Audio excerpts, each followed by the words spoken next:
Buenas noches and happy Cinco de Mayo. Welcome to the May 5th meeting of TV Toastmasters. We want to thank you for looking at home. I'd like to thank our members for being here and, more importantly, our guests. We have both Veronica Sanford and also our area director, Harold Weibel. We have a great meeting in store for you today, so without further ado, I'm going to introduce you to the Toastmaster for this evening. Myself, Michelle Lewis. I am the president of TV Toastmasters Club 9523. And again, thank you for being here today.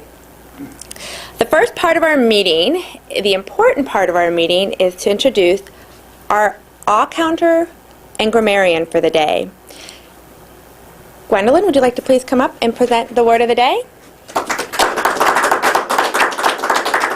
you, Madam Toastmaster. Okay, well, I was thinking of doing the word of the day as influence, as in having an effect on the character development of others. But then I thought, when I heard Madam Toastmaster tell us that it's Cinco de Mayo, which I already knew, but just kind of let it go through my brain, maybe we should do something different, like andale. So andale, that means hurry up. What? Hurry up. I didn't really research that one because I just thought of it the last minute. But if you want to stick with influence, we could do both. No? Okay. So I challenge you to use either influence or andale. Andale, andale. Thank you, Gwendolyn. Gwendolyn will also be our grammarian, where she'll be keeping track of our use of the English language. She'll be making us aware of crutches, improper ahs and ums and clutches, and even positive words or unique uses of the English language. Thank you, Gwendolyn. I think Gwendolyn also stole my agenda.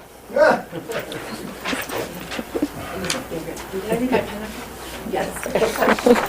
I traded it for it. No problem. We're now going to go to the impromptu speaking portion of our meeting, which is table topics. Great opportunity for you to practice thinking on your feet. We all have been in those hot spot moments and have frozen up or melted in our seats or just started stuttering. And so this is a great opportunity to prepare us for those hot spot moments. So I'd like to introduce our table topics master, Steve Aaronholtz. Thank you, Madam Toastmaster, fellow Toastmasters, our honored guest, and those of you looking in from home.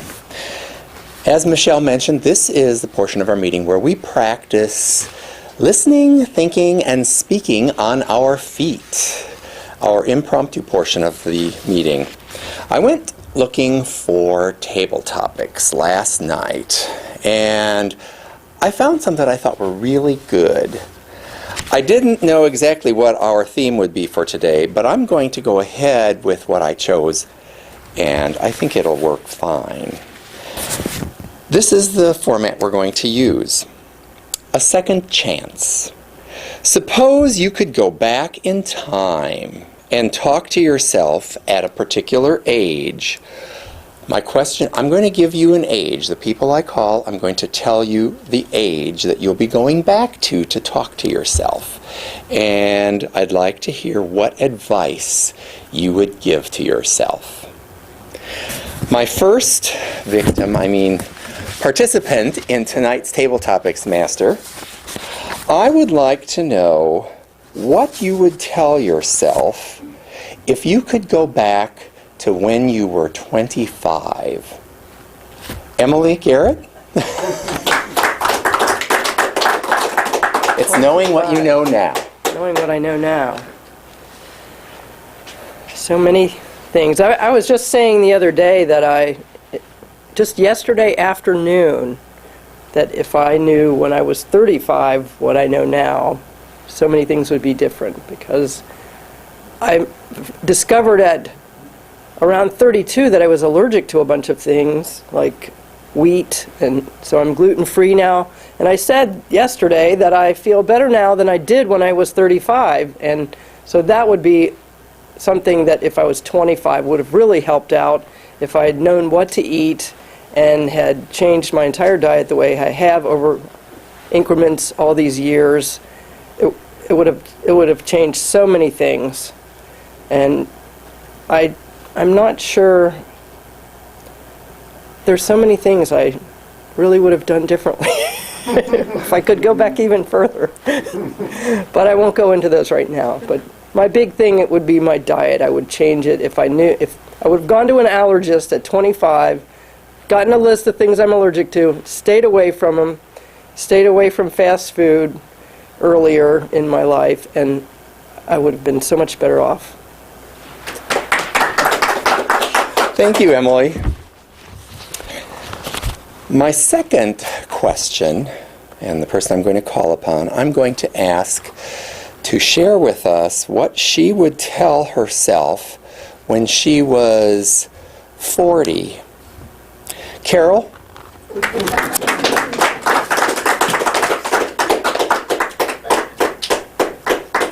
Knowing what you know now, what would you have told yourself at 40? Well, I'm trying to think. At 40, that would have been in 73. Nothing comes to mind at 40. Many other years of my life, but nothing comes to me at 40. It was just another year. It wasn't anything spectacular that I know of as far as, oh, I'm turning 40 now, I'm not 39 anymore. But I did say it was my first anniversary of my 39th birthday. My first anniversary of my 39th birthday. I did that for about 39 years.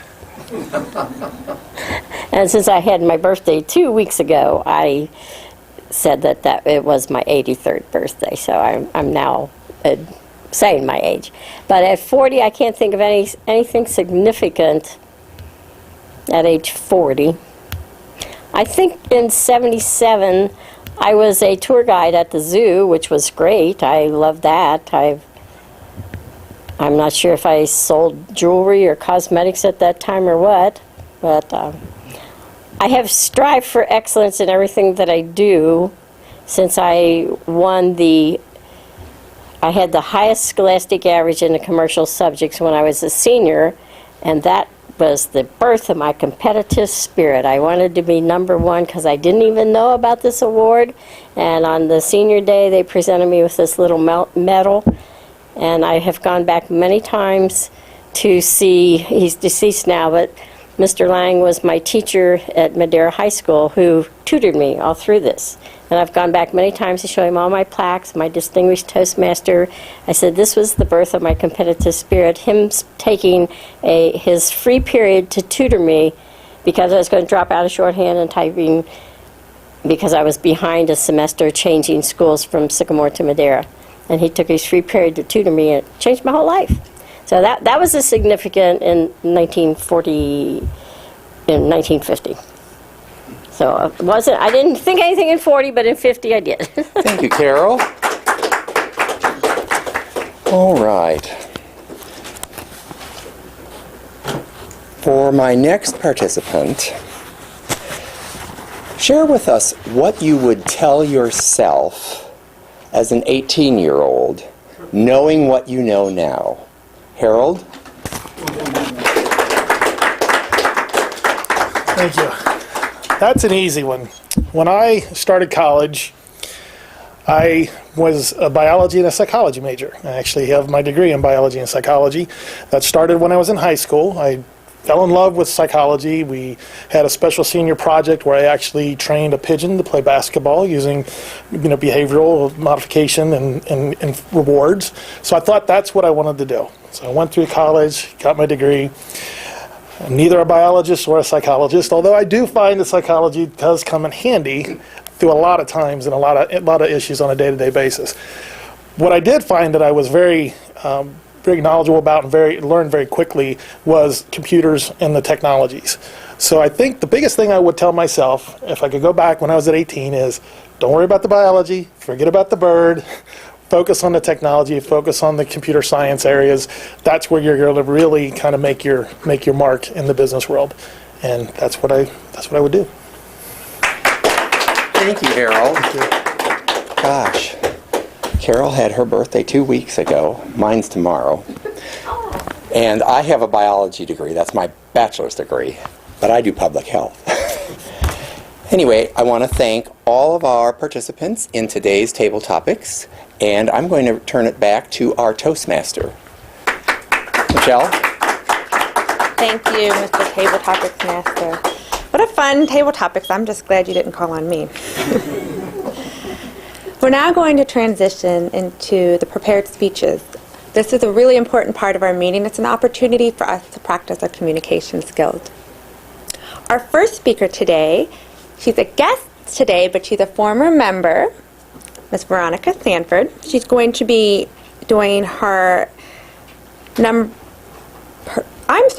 first speaker of Rewind. My apologize. On delay, Michelle, on delay. I apologize. I was looking at the wrong portion of our meeting. Our first speaker today is Rich Gant. He's going to be doing his 7th speech. This is from the Competent Communication Manual. It's your 7th speech. Is it the number 7 speech? I don't know what the actual objectives are, but I'm sure your evaluator does. And the title is Consider Your Options. Rich Gant, Consider Your Options. It's an interesting way to influence the structure of the meeting there.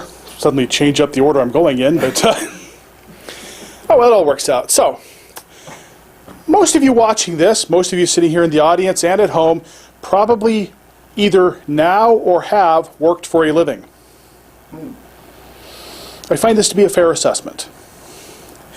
Most of you who have worked for a living have probably been paid. Stop me if I'm wrong, anybody. If you've been paid, you may have noticed that there's more than one way to get paid.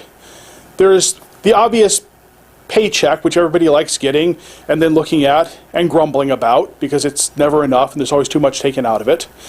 But there's another form of compensation that most people are utterly unfamiliar with, even if they get handed the giant stack of documents that explains it. And that is called equity compensation.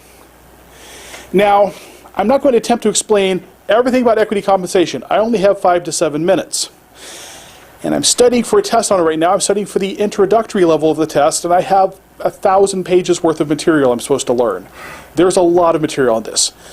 But there are multiple flavors of equity compensation. There's restricted stock units, there's restricted stock awards, which are not the same thing as restricted stock units. There's performance awards, and there are stock options. For now, I want you to consider your options. Have you ever heard of a stock option before? Just show of hands real quick. Who's heard of stock options? Most of you have probably heard of stock options at home as well. And most of you are probably thinking, that's what rich people get, right? That's what people who don't really need the money get to get more of that money they don't really need that I could use. And that's how they started. But they've become an increasingly common way for companies to compensate and also drive loyalty for all of their employees. Because a stock option is not the standard sort of option you may have heard of if you trade stock. And I won't even go too hard into the difference here, but it's not the thing that you see Jim Cramer screaming about and then everybody losing their shirt on. A stock option, when you get equity compensation, is a right to purchase a share of stock at some point in the future, typically within the next 10 years, for a set price. And invariably, it's going to be a share of stock for the company that you work with. So those of you who work with the government, you don't get them. Last I heard, they weren't officially publicly traded. Politics. Okay, moving on. So what would happen is something like this. Your boss calls you and it says, congratulations, we like the way you're working out for us, and we want to give you something extra to sweeten the pot. So we have 1,000 shares of our company stock, and it's currently worth $50 a share right now. We're going to give you the right to buy it at $60 a share. And you're looking at him going, thanks. Why would I want that? Now, you don't get the right to buy this for the next 3 years. Oh, really? This is getting better. It's going to cost me more than it would cost to go into the market and buy it. And I can't even use it yet. Where's my advantage? But that rate is locked in for 7 years after that.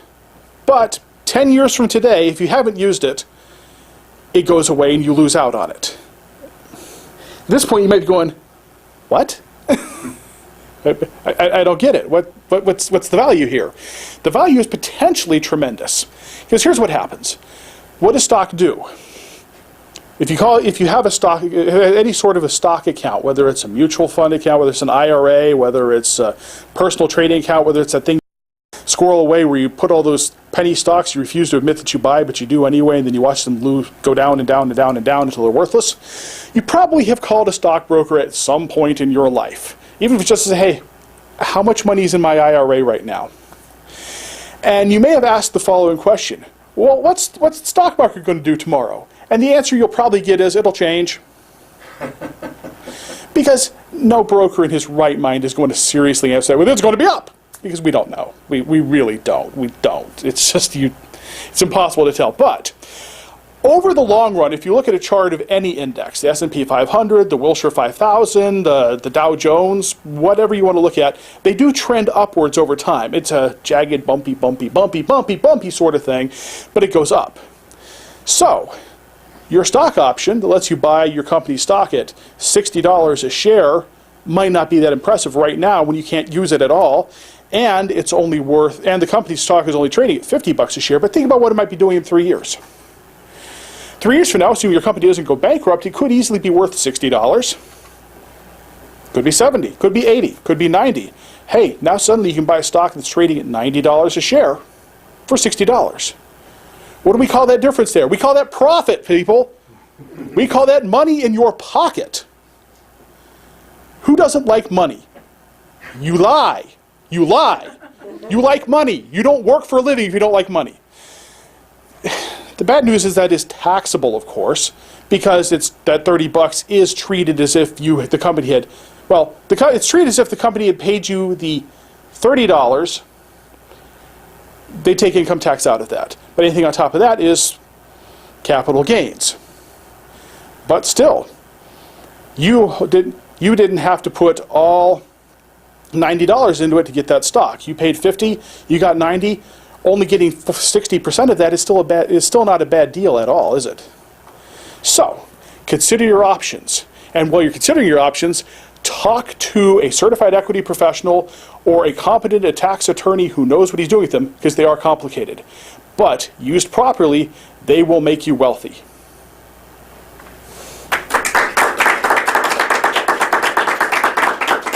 Thank you, Rich, for that informative speech. We'll now take a minute for our evaluators to evaluate Rich's speech. Welcome back.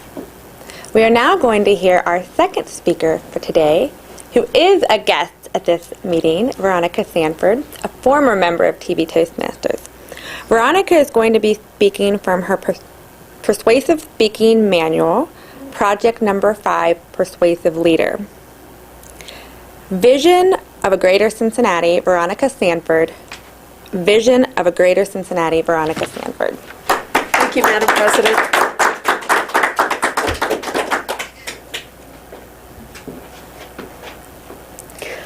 What are the hidden costs of homelessness, hunger, and unemployment in our communities across America?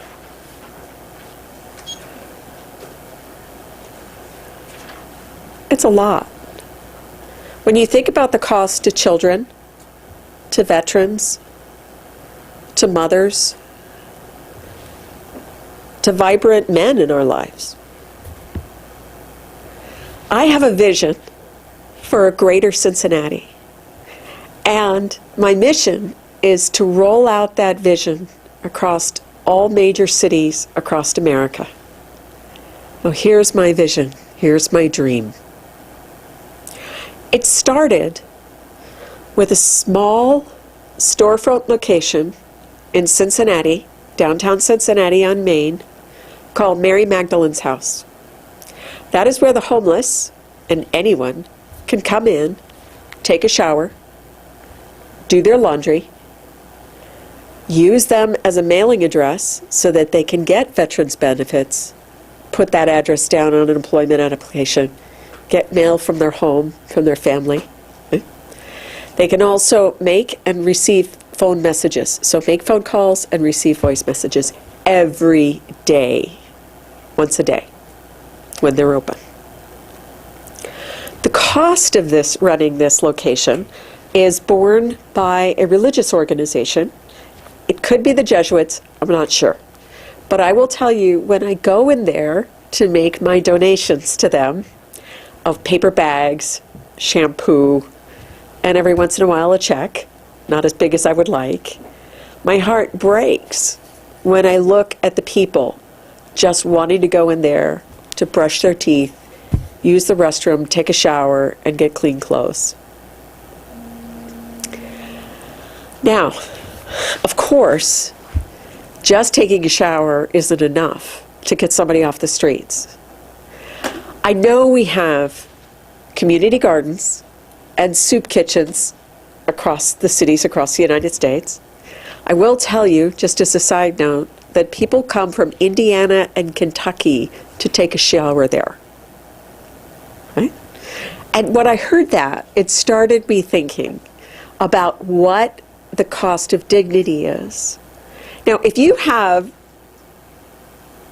fuzz on your teeth and your clothes smell and you smell, it's almost impossible to get a job where you're working with the public or anybody who has a sense of smell. Right? So this is my vision. Healthy, integrated communities with access to healthy food, showers, laundry, safe places to sleep, and a sense of purpose. Because if you have clean clothes and if you have food to eat, that still doesn't give you the dignity of a job, of contributing to society. My mission is to have a model, to Cincinnati to be a model of healthy, strong inner-city communities integrating all walks of life, regardless of their mental stability, their past performance, possibly even as prisoners. Whatever they've done, whoever they've been, to give people a new future. So my vision, starting with Mary's house, where the people can come in and take a shower and do their laundry, organic community gardens, soup kitchens, because if you've lost your teeth, it's very hard to eat healthy food, juice bars, right, with organic fresh fruits and vegetables, right, a little cafe, internet access, training on the internet and how to apply for jobs online, 3D printing of tiny houses, right? Even training on how to do auto shop. When I went to high school, they taught the young men how to repair cars. They don't do that anymore, right? All of those types of budgets are cut. Maybe not in every high school, but in most of the high schools across America. I also had a vision that with manufacturing, so many manufacturing jobs going to China and to other countries, how could we beat the minimum wage troubles with the low cost of living in other countries if we could have manufacturing sites on a co-op basis where the people who worked there could work as interns and could also own stock and be paid in stock for the work that they performed, right? And they wouldn't be penalized if they weren't able to make it in for a day, right? But if they did come in and were reliable and learned more skills, then their ownership of that company would grow and grow and grow. Right? So I want to give you a call to action, either to support these amazing ideas in your own way, right? Or to help me brainstorm to people I need to meet in our community so that I can start to integrate so many of these functions that are already alive and vibrant in our community, but somehow to bring it all together so we have an integrated community. And also for me to network. If there's anybody that you know that I should meet to share my ideas with beyond the Grady TV Toastmaster audience. Madam Toastmaster?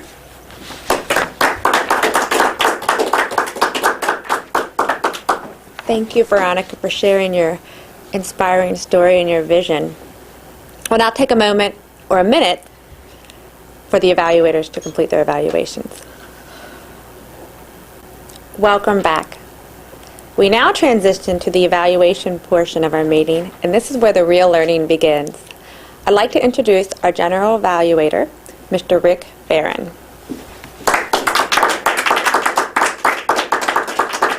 Thank you, Michelle. As a general evaluator, I lead a team of highly skilled people who help influence those who came up here and shared their prepared speeches with us, as well as provide some general feedback on the meeting itself. There's a number of different roles that participate, and let's get started. Andale! The first person on my evaluation team will be evaluating Richard Gantz's speech, Consider Your Options.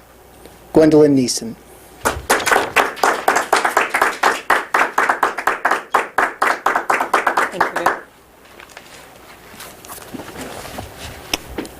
Consider your options, Rich. Once again, you gave us a great, fantastic speech. And I wanted to point out a couple things that you did very well. Your body language has improved dramatically since I've seen one of your speeches. You used your hand movements when you were climbing up the stock market or stock, how they were making money. When you were thinking, you put your hand to your chin and you looked thoughtful. It was a very pensive look, and your body language just was really expressive, and it really contributed to your speech.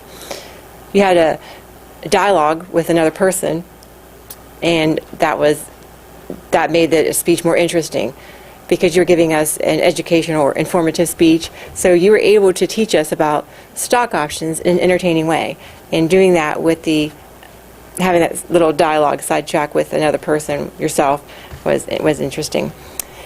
One thing I noticed that you may work on was you tend to rush a few words together, and it looks, when you do that, it does seem like you're just a very intelligent person and you're thinking quicker than how you're able to get the words out.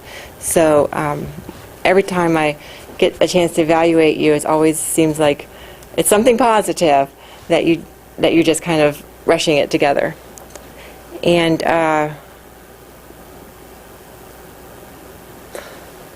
once again, when you're up here, you appear very comfortable, very confident and self-assured. And I look forward to your next speech and the improvements that you make with just slowing down a little bit, because everything else seemed to really flow well. And once again, you were very entertaining. Thank you. Thank you, Gwendolyn. Our next evaluator will be evaluating Veronica's speech, helping paint a vision for a new Cincinnati. Harold Weibel.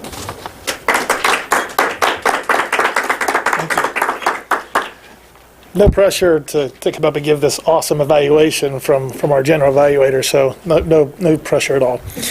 One of the things of being that you gain from being an evaluator is you learn to listen. That's supposed to help your listening skills. I also think that's a detriment sometimes, because I get so wrapped up in the speech and the message that they're conveying that I forget sometimes to really see exactly what I'm supposed to be evaluating them on. Veronica, this is the first time I've ever heard you speak before. I thought you had excellent presence. There was no nervousness that I could tell. If you had any of it, you definitely were controlling it very well. The other thing that I really wanted to point out is you had such I love the smile. Everything that you had was just such a positive thing. And with the topic of homelessness, it can potentially be a downer for people, because it is a serious issue and a serious thing that we need to address. But your vision and you could tell that the passion was there, and the vision that you had really wanted to be able to convey that to the audience, and I think you succeeded with that. Just a couple topics, couple things in here. They wanted to know if you conveyed your vision and your mission. I think it was very, very obvious in the beginning statement that you had, as far as the homelessness and the seriousness, and how can we help make that a little bit better for the individuals that are experiencing that at this point. You tied your vision and your mission together very easily, very well, as far as the types of things that you wanted to be able to do. You were able to to draw me in, and I think the rest of the audience in also, by calling us to action, being able to help with some ideas, help you maybe with some contacts within the community, and I think that's definitely something that we can all help with. One of the things they ask about, they always have, what can you do to be a little more effective? As far as the speech and the presentation, I thought everything was very good and flawless. Perhaps maybe if you had a story or if you knew of a person that very benefited very much from the shelter and was able to help pull themselves back into the life that they needed to be in for whatever caused them to be in the situation they were at. But other than that, I think the speech was very good, excellent speaking skills, very clear, very precise in your talk, and I look forward to hopefully hearing from you sometime again in the future. Thank you, Harold. Now we get to move on to find out how we crushed the English language and/or put all those killer filler words in as transitions. Once you get up here and you start listening, as our evaluation team has done, it becomes evident how hard most people have to work to get rid of them. That's why we count them here, to help make them visible and evident. Our grammarian word counter today is Gwendolyn Neeson.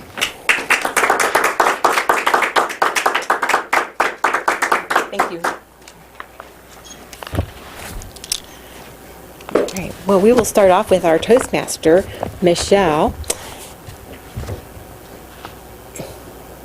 2 ums. Use frozen and melted, 2 words to describe how you're sitting in a chair. I like that. And then we had our Steve table topics. I couldn't find anything. I listened and listened. It was very, very well. You use your pauses, so I can learn from you. The super way you handled that. Emily, and that was the only thing I heard from you was, I think, a double and you used the word increments, which I thought was a good word to incorporate. And we have our Carol, which I was shocked that there was anything I could find, but one time, and you used I several times. I really liked when you used the phrase birth of competitive spirit. I like that, the birth of a competitive spirit. We can use that. Harold. Very good. I only heard 1 and 2 ums. And let's see here. First speaker, Rich. I didn't hear any ums. I just heard that kind of the rushing, where some of the words maybe were pushed together. And equity, compensation. Good word. 2 words. Second, Veronica. Good use of pauses. And one time you trailed off where I couldn't hear what you were saying. I could tell you were still talking, but I couldn't hear you. And you did use the word right a lot of times, like, instead of maybe something else, that it was like a filler word, it seemed to me. And Rick, and also the word of the day. He used the word of the day twice, and Michelle used the word of the day twice. Also, Rick, your use of pauses are magnificent. The way you stand up here and capture the audience, you make us want to listen to you because you do those pauses so well. Harold, good use of the word precise, and this was when you were doing your evaluation portion, and once again, a couple ums. Very good. Nice listening to you also. And that is it for the Mary report.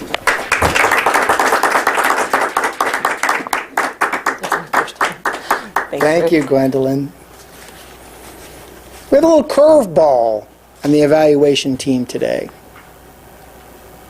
Harold's visiting as our area director, and as our area director, he gets to coach us on how to improve what we deliver here at TV Toastmasters. He had a chance to do a little powwow with our president before the meeting, and I'm sure he's got some insights that he'd like to share with us today on how we can make this experience better, not only for all of us in the studio audience, but for those of you out there watching either on television or on the internet. Our area director, Harold Weibel. Thanks, Rick. Once again, no pressure coming up here to give my words of wisdom. I visited 4 other clubs, and typically when I talk to those clubs, they're a little bit, I won't say younger, they're a little bit earlier in their Toastmasters path. So a lot of my talking there is a lot about trying to challenge yourselves, get outside your box and your comfort level. This group is totally opposite of most of them. We have several DTMs within this group. We have a lot of people working on their advanced manuals and advanced certifications. So obviously you know what that's about. Getting outside of your comfort zone, that's how you get better. CC is not the stopping point. Get into the advanced manuals. That's really where you start learning how you can become a much better speaker. What I would like to do is talk to the group here, as well as the people at home, is this group is dwindling down a little bit from a membership. And I wish I was able to just grab a bunch of people off the street and say, come in and join this awesome group, because they're going to be able to help you become a better speaker, be more comfortable, because you do. And this group, I've seen this group not only in this meeting, but outside of this meeting in TLIs and speech contests. So you have a lot to bring to the table for new members to come in. So I encourage the people watching at home to get out, come visit the Anderson Hill, the TV Toastmasters here in Anderson, to be able to potentially help you get to where you need to be and get more comfortable speaking in front of everybody. So don't give up where we're at right now. I think there's a lot here still for everybody, and I really hope that we can get some more people coming in and get this membership up a little bit more to keep everybody going. So whatever I can do, I will help. I definitely will pass on the information to the district and see if maybe we can try to get a little bit more off. So thank you for the opportunity. Appreciate it, Rick. Thank you, Harold. If you want something you've never achieved, you have to do something you've never done. And that's what we do here at TV Toastmasters. In a safe environment, help each other achieve something they've never been able to achieve before. If that sounds like you out there, I think you should join us. tvtoastmasters.com. You can learn all about us. One of the things that we do in Toastmasters is we time everything. Well, darn near everything. And the reason we do that is to help keep things moving and to make sure that we can fit the meeting into the allotted time frame. The timer on my team today is Ms. Carol Kormelink. Thank you, Mr. General Evaluator, fellow Toastmasters, and our guests here and our guests looking in from home. I love being a timer. I tell people, okay, it's time to get off the stage. And then you might as well stop talking because we stopped listening.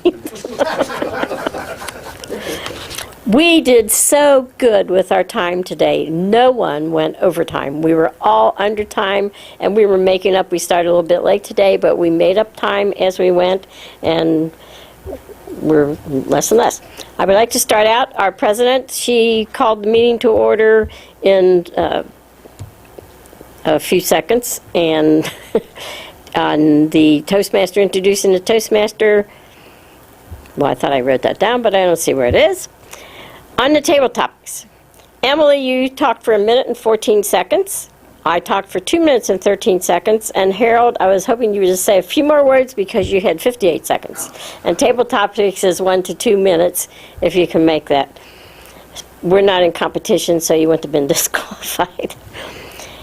For the speaker number 1, Rich, your speech was 6 minutes and 18 seconds. Very good, out of your 5 to 7 minute speech.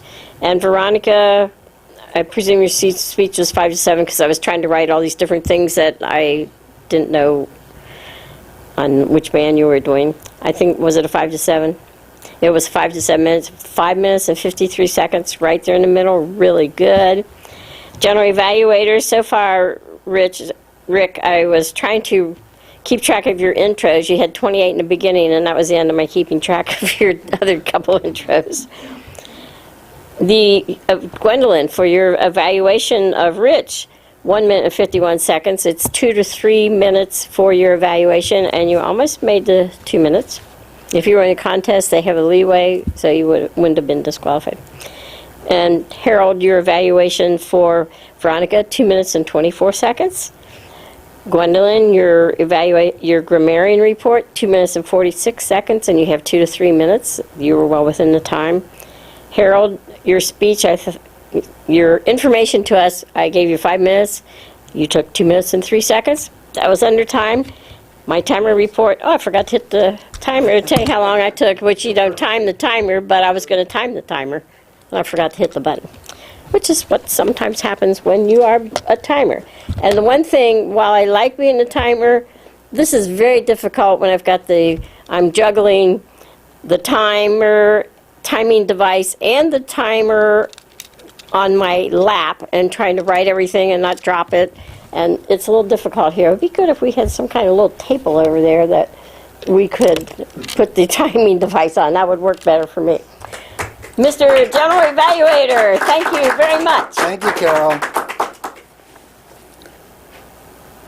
Once you're able to master the prepared speech, making it through the Competent Communication Manual, starting through the advanced manuals, as Harold was talking about earlier, the challenge is doing effective evaluations. Carol indicated listening, writing, trying to review what you're supposed to be evaluating somebody against, trying to figure out what you're going to write, what you're going to say when you get up here. It's a tall order. It really is. But that is the distinct benefit that we provide here in TV Toastmasters, at Toastmasters in general, is that immediate feedback on how you did. And I want to make sure that I call out our 2 evaluators today for the fabulous listening skills that they had. It's one thing to get up in front of an audience and say, "You were wonderful, you were fabulous, I really enjoyed it, please come back." What you heard our 2 evaluators do today was to be very specific in the feedback that they provided, indicating what they enjoyed or liked about what was said, as well as specific examples in how to improve. A great model that you can apply anywhere that you're providing feedback to somebody. Whitewashing evaluations really does nobody any good.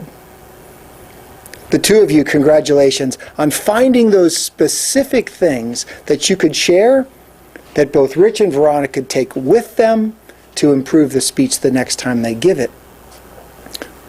2 things that I think one or both of you might want to think about. Gwendolyn, you've come a long way. I mean, one of our newest Toastmasters, representing the club in the evaluation contest, making it to the division level to do that. Great accomplishment. One of the things that Rich is well known for is his, I'll call it British-style humor. And that was just not mentioned in the evaluation. I would have at least found a way to work in his humor, because that is so much a part of who Rich is.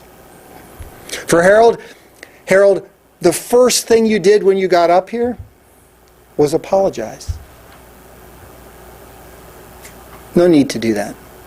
The listening that you did was spot on. There was no need to say, "Oh, maybe I missed something," or "It's really hard to do this." You did it flawlessly. I don't think there's a need for you to come up and apologize for something that was no need to apologize for. Each of you had the opportunity to influence our speakers in a way to help them improve their speeches next time. And as the counter grammarian word of the day, Gwendolyn, you indicated, or you showed us, how well you listened as you went through specific examples again on words and phrases that people used, killer filler words, words of the day. Again, tough role. Absolutely tough role. And Carol, the timing role is a tough role too. I mean, it really is a tough role. You excel at it. I know you enjoy doing it. And the table idea is a great idea. To be able to not have to be fumbling with all of that stuff so that you've got something right there where then you can just focus on what you need to focus on and have all the tools off to the side. I'll now turn the meeting over to our Toastmaster, Michelle Lewis. Thank you, Mr. General Evaluator. As always, Rick does a phenomenal job of giving everyone effective feedback, which is really the important part of TV Toastmasters, or Toastmasters in general. I do want to thank those of you from looking in at home. We hope that you heard Harold's call to action and come check us out. You can find out more about us at www.tvtoastmasters.com. I'd like to thank Veronica for sharing her vision with us, and hopefully we all get to be a part of it. It sounds really exciting. And I want to thank each of our members for filling the multiple roles you might have had today and doing it. It's a lot of fun. Now I hope you go have a margarita, put the sombrero on, and happy Cinco de Mayo. This meeting comes to a close. Thank you.